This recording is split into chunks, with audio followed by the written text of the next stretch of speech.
नमस्कार शेतकरी बांधवांनो, बघू शकता तुम्ही आमच्या मांग काय दिसत आहे ते. थोडक्यात त्याची माहिती ही देईल. लोणार सरोवर बघू शकता तुम्ही उल्कापातामुळे झालेले लोणार सरोवर आहे.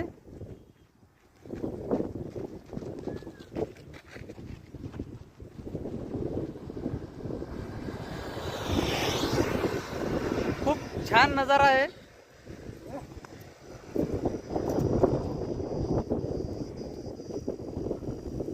हे लोणारचं सरोवर हे उल्कापातामुळे झालेलं आहे.